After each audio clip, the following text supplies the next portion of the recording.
Hello दर्शकों, नमस्कार। मैं अमितोष पंडित आप सभी का एपी न्यूज में स्वागत करता हूं। आप देख रहे हैं आज की टॉप 10 न्यूज। अगर ये न्यूज आपको पसंद आती है तो आप ज्यादा से ज्यादा इसे लाइक, शेयर एंड सब्सक्राइब कीजिए, जिससे यूट्यूब ज्यादा से ज्यादा लोगों को ये वीडियो रिकमेंड करेगी।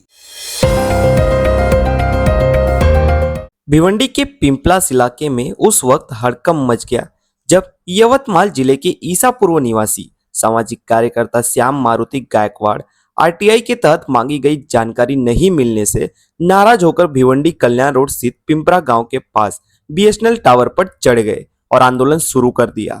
कार्यकर्ता की मांग है कि जब तक महाराष्ट्र के उप मुख्यमंत्री एकनाथ शिंदे उनसे मुलाकात नहीं करते तब तक वह नीचे नहीं उतरेंगे।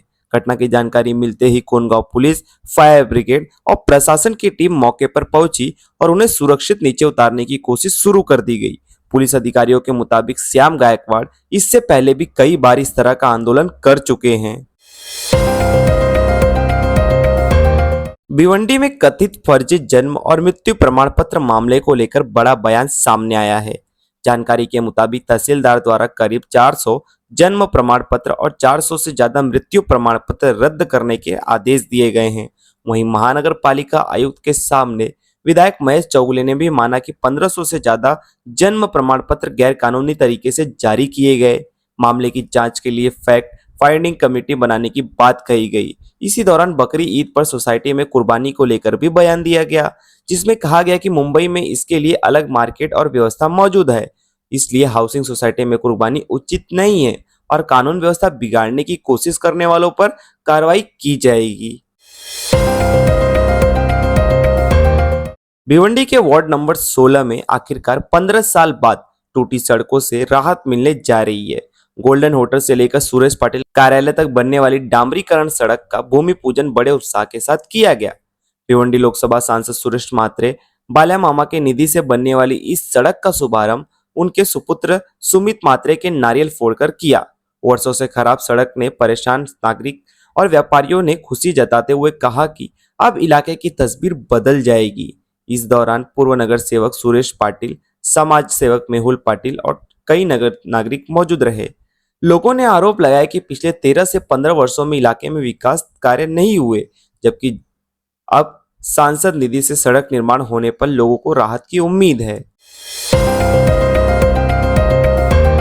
मुंबई में चुनाव आयोग के अधिकारियों के साथ हुई बैठक के बाद सामाजिक पार्टी के विधायक रईस शेख ने बड़ा बयान दिया। रईस शेख ने कहा कि एसआईआर प्रक्रिया को लेकर उन्होंने चुनाव आयोग के प्रतिनिधियों के सामने 38 महत्वपूर्ण मुद्दे रखे। उन्होंने कहा कि पश्चिम बंगाल समेत अन्य राज्यों में जो हालत देखने मिली वैसी स्थिति दोबारा न बने, इसलिए करीब 2 घंटे तक विस्तृत चर्चा की गई। रईस शेख के मुताबिक चुनाव प्रक्रिया में पारदर्शिता और विवादों से बचने के लिए ये सभी सुझाव चुनाव आयोग को सौंपे गए हैं। हमने 38 पॉइंट्स की मांगनी रखी है। आपने देखा होगा कि एसआईआर की वजह से वेस्ट बंगाल में क्या हुआ और बाकी देश के हिस्सों में क्या हुआ। उन्हीं चीज़ों से बचने के लिए अभी जो है हमने 2 घंटा इलेक्शन कमीशन ऑफ इंडिया के जो रिप्रेजेंटेटिव महाराष्ट्र में है उनसे बात की और 38 पॉइंट्स हमने उनको दिए जिन पर हम चाहते हैं कि वो खुलासा करें। भिवंडी निजामपुर शहर महानगर पालिका के प्रभाग समिति क्रमांक 4 अंतर्गत 16 मई को विभिन्न नालों की सफाई कार्य का निरीक्षण किया गया। इस दौरान वार्ड नंबर 18 के विट्ठल नगर नाले, वार्ड नंबर 19 के काकूबाई चौल नाले, वार्ड नंबर 7 के आजमी नगर नाले और कारीवरी रोड स्थित भैरव डाइन क्षेत्र के नाले की सफाई व्यवस्था की जांच की गई। निरीक्षण के समय भिवंडी के महापौर नारायण चौधरी, प्रभाग समिति के नगर सेवक, स्वास्थ्य विभाग के अधिकारी और कर्मचारी मौजूद रहे। भिवंडी निजामपुर शहर महानगर पालिका के प्रभाग समिति क्रमांक 5 अंतर्गत 20 मई 2026 को नाला सफाई कार्य का निरीक्षण किया गया। इस दौरान विभिन्न इलाकों में चल रहे सफाई कार्यों की जांच की गई। मौके पर भिवंडी के महापौर नारायण रतन चौधरी, संबंधित नगर सेवक, स्वास्थ्य विभाग के अधिकारी और कर्मचारी मौजूद रहे। महानगर पालिका की ओर से बारिश से पहले नालों की सफाई तेज करने का दावा किया जा रहा है। भिवंडी लोकसभा सांसद सुरेश मात्रे बाल्या मामा ने नवी मुंबई अंतर्राष्ट्रीय एयरपोर्ट के नामकरण को लेकर बड़ा बयान दिया। उन्होंने कहा कि सुप्रीम कोर्ट में दायर याचिका खारिज होने के बावजूद लोक नेता dB Patil Navi Mumbai international airport नाम की मांग को लेकर जनता की भावना आज भी मजबूत है। बाला मामा ने विश्वास जताया कि केंद्र सरकार इस मुद्दे पर सकारात्मक विचार करेगी और महाराष्ट्र सरकार के माध्यम से मुख्यमंत्री देवेंद्र फडणवीस भी उचित निर्णय लेंगे। उन्होंने उम्मीद जताई कि आने वाले समय में नवी मुंबई अंतर्राष्ट्रीय एयरपोर्ट का नाम लोकनेते डी.बी. पाटील के नाम पर रखा जाएगा। गावासाठी हा प्रस्ताव गेलेला आहे, त्याच्यामुळं ते आता पुन्हा एकदा वरिष्ठांशी चर्चा करून माननीय मुख्यमंत्री महोदय देवेंद्र फडणवीस साहेब असतील, अमित शाह साहेब असतील, नरेंद्र मोदी साहेब असतील यांच्याशी चर्चा करून तो विषय पुढे सोडवला जाईल.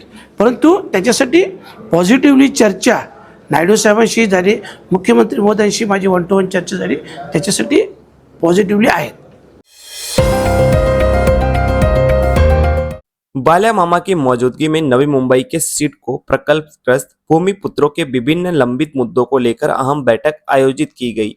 बैठक में 12.5 और 22.5% योजना के तहत भूखंड आवंटन, प्रकल्पों के निर्माण को नियमित करने, स्थानिक लोगों को रोजगार और व्यवसाय के अवसर देने, ठेका कर्मचारियों को अस्थायी करने, बीएमटी कामगारों को दुकानें देने, मछली व्यवसाय के लिए अलग मार्केट बनाने और सीआरजेड के कारण रूखे भूखंड आवंटन जैसे कई महत्वपूर्ण मुद्दों पर सकारात्मक चर्चा हुई। बैठक में संबंधित विभाग के माध्यम से जल्द कार्रवाई कर प्रकल्पग्रस्तों को न्याय दिलाने और उनकी मांगों पर सकारात्मक निर्णय लेने पर सहमति बनी। दिल्ली के गोविंदपुरी इलाके में देर रात दिल दहला देने वाली वारदात सामने आई, जहां एक सब्जी व्यापारी को पत्नी और 14 वर्षीय बेटे की चाकू मारकर हत्या कर दी गई। बताया जा रहा है कि बदमाश घर में घुसे और लूटपाट के दौरान दोनों पर हमला कर दिया। वारदात के बाद आरोपी करीब 10 से 12 लाख रुपए नगद और जेवरात लेकर मौके से फरार हो गए। पुलिस ने मामला दर्ज कर जांच शुरू कर दी और आरोपी की तलाश जारी है। मुंबई क्राइम ब्रांच ने नवी मुंबई के वासी स्थित जुहू गांव और कोपरी इलाके में कॉम्बिंग ऑपरेशन चलाकर 3 नाइजीरियन नागरिक को गिरफ्तार किया है। आरोपी के पास से करीब 252 से 256 ग्राम कोकीन बरामद हुई, जिसकी अंतर्राष्ट्रीय बाजार में कीमत तकरीबन 1 करोड़ 26 लाख रुपए बताई जा रही है। पुलिस ने 12 मोबाइल फोन भी जब्त किए। एसपी प्रेरणा कट्टे के अनुसार पुलिस अब जांच कर रही है कि यह ड्रग कहां से लाई गई, किसने सप्लाई की और इसके पीछे कौन कौन लोग जुड़े हुए हैं। नवी मुंबई के वाशी एरिया में जुहू गांव और कोपरी एरिया में से 3 नाइजीरियन लोगों को हमने अरेस्ट किया है, जिनके पास से अराउंड 256 ग्राम्स कोकेन हमने सीज किया है, जिसकी मार्केट वैल्यू 1.26 करोड़ रुपीस है। और ये ड्रग्स उन्होंने कहाँ से लाए, कहाँ पे बेचे, उसके फॉरवर्ड और बैकवर्ड लिंकेजेस का इन्वेस्टिगेशन चालू है। हाँ, तो उन्होंने कहाँ से लाए और किनको बेचने वाले थे उसका इन्वेस्टिगेशन जारी है।